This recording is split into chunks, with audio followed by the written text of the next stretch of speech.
राधे राधे मित्रों। तो मित्रों, आप लोग राधा किशन के अपकमिंग एपिसोड में देखेंगे कि श्री कृष्ण जी कहते हैं अपना वर वापिस ना लेकर आपने अनुचित किया है महादेव। और फिर महादेव कहते हैं आपने मेरा वर भंग करके अनुचित किया है नारायण। और फिर आगे आप लोग देखेंगे हर तरफ तबाही होने लगती है। और फिर दिम्बक कहता ये सब क्या हो गया, कहीं मेरी मूर्खता के कारण, कहीं मेरी इस भूल के कारण पूरे ब्रह्मांड को कष्ट ना भोगना पड़े। पर क्या सच में ये भूल थी? अपने प्रश्नों के उत्तर मांगना क्या सच में अपराध है? प्रश्न पूछने पर उत्तर मिलने चाहिए, उत्पाद नहीं। और फिर आगे आप लोग देखेंगे इंद्रदेव कहते हैं महादेव नारायण स्वयं को रोक लीजिए, आप दोनों इस सृष्टि का मूल्य है। यदि संचालक और संहारक दोनों ही एक दूसरे को चोट पहुंचाने लगे तो फिर इस सृष्टि का क्या होगा प्रभु? स्वयं को रोक लीजिए, धैर्य रखिए प्रभु, धैर्य रखिए। और तभी नारद मुनि आ जाते हैं और कहते हैं हे महादेव आप तो भोले हैं, आशुतोष हैं, शीघ्र ही प्रसन्न हो जाते हैं। प्रभु ये क्रोध आप पर शोभा नहीं देता, अपने शांत स्वरूप में लौट आइए महादेव। और फिर महादेव कहते हैं तो सृष्टि के पालनकर्ता से कहिए कि पहले वो पीछे हटें। और तभी नारायण कहते हैं जिसने पहला पग आगे बढ़ाया यदि वही पहले पीछे हटे तो उचित होगा। और कहते हैं नारायण यहाँ दोष महादेव का है। और फिर महादेव कहते हैं क्या दोष, मैंने केवल अपने कर्तव्य का वहन किया है। और तभी वायुदेव कहते हैं महादेव नारायण अगर आपने युद्ध विराम नहीं किया तो इस सृष्टि का विनाश हो जाएगा। और फिर महादेव कहते हैं तो पालनकर्ता से कहिए कि सृष्टि के हित में पीछे हट जाएं। और फिर नारायण कहते हैं संहार महादेव के हाथ में है, अगर सृष्टि का संहार होगा तो इसके उत्तरदायी केवल महादेव होंगे। और फिर इंद्रदेव कहते हैं अब क्या करें, दोनों ही अपने हट पर अड़े हैं, कौन बचाएगा इस सृष्टि को और कौन पुनः एक करेगा नारायण और महादेव को। और फिर मित्रों आप लोग आगे देखेंगे देवी राधा और बलराम जी के साथ आ रही होती हैं और तभी देवी पार्वती भी आ जाती हैं। और देवी राधा कहती हैं कृष्ण पीछे हटो। और देवी पार्वती कहती हैं दोनों से अनुरोध है छोड़ दीजिए ये द्वंद। और फिर नारायण कहते हैं मुझे कोई आपत्ति नहीं है। और कहते हैं पहल महादेव को करनी होगी क्योंकि दोष महादेव का है। और फिर महादेव कहते हैं क्या दोष है मेरा? और फिर नारायण बताते हैं एक अयोग्य अपात्र व्यक्ति को शक्ति देने का दोष, इससे बड़ा दोष और क्या हो सकता है आराध्य? जिसने थोड़ा तप कर लिया उसे वर दे देते हैं। और फिर राधा कहती है कृष्ण मत भूलो कि तुम यहाँ प्रेम का प्रसार करने आए हो, ले संधान नहीं। और क्रोध तो प्रेम का सबसे बड़ा शत्रु है। और फिर राधा कहती हैं कृष्ण तुम्हें राधा की सौगंध है, पीछे हटो। और देवी पार्वती भी कहती हैं महादेव आपको अपनी शक्ति की सौगंध है, पीछे हटें। और फिर तभी महादेव और नारायण दोनों ही पीछे हट जाते हैं और नारायण अपने कृष्ण रूप में आ जाते हैं। और फिर राधा कहती है तुमने इतना क्रोध कभी नहीं देखा कृष्ण। और फिर कृष्ण जी कहते हैं ये क्रोध भला क्यों ना हो राधा। और बताते हैं कि मेरे आराध्य से ये भूल पहले भी हो चुकी है, इसी प्रकार पहले भी एक अनुचित व्यक्ति को ये वर दे बैठे। और तब जो कुछ भी हुआ था मैं चाहता हूँ कि सभी वो कथा सुने, तत्पश्चात ही ये निश्चित किया जाए, महादेव ये निश्चित करें महादेव उचित है या नहीं। और फिर महादेव कहते हैं कौन सी कहानी? और फिर कृष्ण जी कहते हैं वही कथा जो ये स्पष्ट कर देगी कि उस समय भी आपने एक ऐसा ही दोष किया था और तब भी अपनी भूल स्वीकार नहीं की थी आराध्य।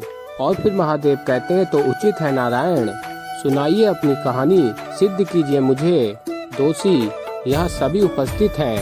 यदि इन सभी देवताओं ने मुझे दोषी माना तो मैं महादेव वचन देता हूँ मुझे इन सब के समक्ष मुझे आपसे क्षमा मांगने में कोई आपत्ति नहीं होगी।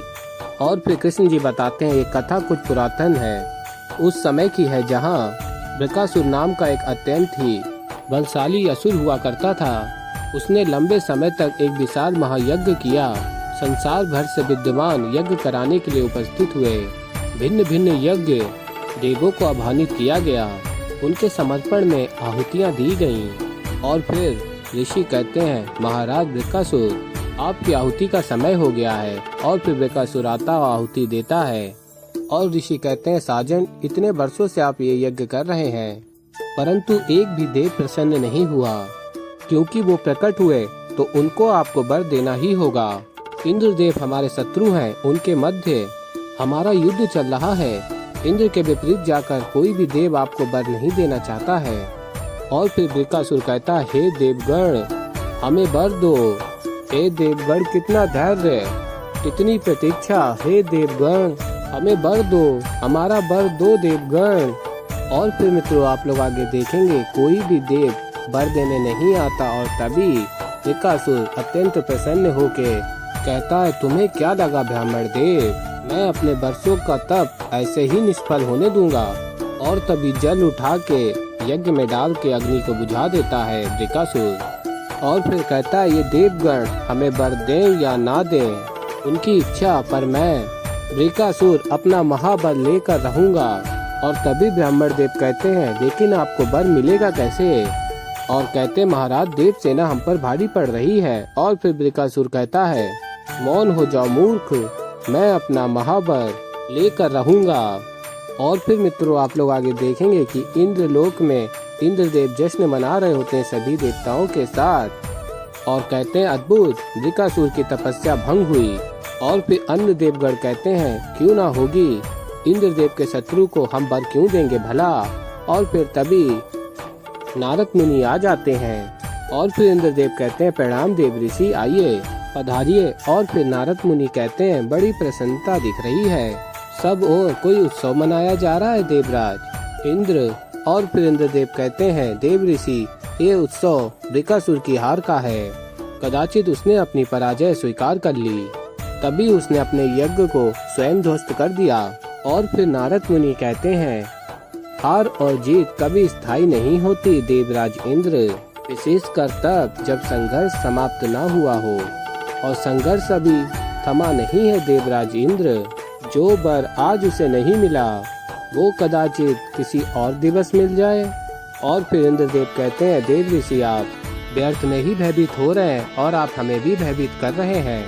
और कहते हैं, जबकि देव वृकासुर के विरुद्ध हैं तो उसे वरदान कौन प्रदान करेगा, कदाचित ये सभी को ज्ञात है वृकासुर कितना क्रूर और अहंकारी है, वरदान प्राप्त कर वो उसका दुरुपयोग अवश्य करेगा। और फिर मित्रों आप लोग आगे देखेंगे कि वृकासुर असुर गुरु शुक्राचार्य के समक्ष जाता है। और फिर शुक्राचार्य कहते हैं, असुर राज आज असुर गुरु के पास इस उपस्थिति का कोई विशेष कारण। और फिर वृकासुर कहता है, गुरुदेव जब कोई मनुष्य अपने जीवन काल में मार्ग भटक जाता है तो वो अपने आचार्य के शरण में आ जाता है। और फिर आगे आप लोग देखेंगे असुर गुरु शुक्राचार्य नारायण की तपस्या के लिए वृकासुर को बताते हैं। और फिर मित्रों आप लोग आगे देखेंगे कि इंद्रदेव सभी देवगण के साथ नारायण के समक्ष पहुंचते हैं और कहते हैं, हमारी रक्षा कीजिए प्रभु, हमारे ऊपर संकट आ पड़ा है। और फिर नारायण कहते हैं, आपके भाव देख के ऐसा प्रतीत होता है कि समस्या बड़ी है। और फिर इंद्रदेव कहते हैं, वृकासुर ने आपकी तपस्या करने की ठान ली है और मेरा आपसे निवेदन है, चाहे कुछ भी हो जाए उसे कोई वरदान प्रदान मत कीजिए। और फिर नारायण कहते हैं, किंतु अभी तक वो मेरे पास आया नहीं है। और फिर इंद्रदेव कहते हैं, आएगा प्रभु, अवश्य आएगा। और कहते हैं, यदि आपने उसकी तपस्या से प्रसन्न होकर उसे वरदान दे दिया तो एक महाविनाश का प्रारंभ होगा। और फिर इंद्रदेव कहते हैं, कृपा करके मुझे वचन दीजिए कि आप उसे कोई वरदान नहीं देंगे। और फिर नारायण कहते हैं, मैं वचन तो नहीं दे सकता, किंतु हाँ आपकी बात का मान रखने का प्रयास अवश्य करूँगा। और फिर मित्रों आप लोग आगे देखेंगे कि देवी पार्वती कहती हैं, नारायण को तो सारे देवताओं ने बड़ी असमंजस में डाल दिया है ना महादेव। और तभी महादेव कहते हैं, चिंता मत करो गौरी, वो स्वयं नारायण है, ऐसी विपदाओं से निकलने का मार्ग भली भांति ही जानते हैं। और फिर आगे आप लोग देखेंगे कि नारायण कहते हैं, मैं अपने उस भक्त से मिलने की इच्छा रखता हूँ जो सदैव मुझ में रमा रहता है, जिसकी सोच में, मन में, समझ में, कर्म में, वाणी में केवल मेरा ही नाम रहता है। और तभी नारद मुनि प्रकट हो जाते हैं और कहते हैं, नारायण नारायण। और कहते हैं, नारद मुनि प्रभु ने स्मरण किया और भक्त प्रस्तुत हुआ। और कहते हैं, किसी सेवा का आदेश है प्रभु। और फिर नारायण कहते हैं, एक बड़ी समस्या आई है नारद, उसी का हल निकालने का प्रयास कर रहा हूँ। तो ऐसे ही मित्रों आगे और भी बहुत कुछ देखेंगे आप लोग। तो अभी के लिए इस वीडियो में इतना ही। तो मित्रों मैं मिलता हूँ आप लोगों को जल्द ही एक नई वीडियो के साथ। तो तब तक के लिए मित्रों राधे राधे।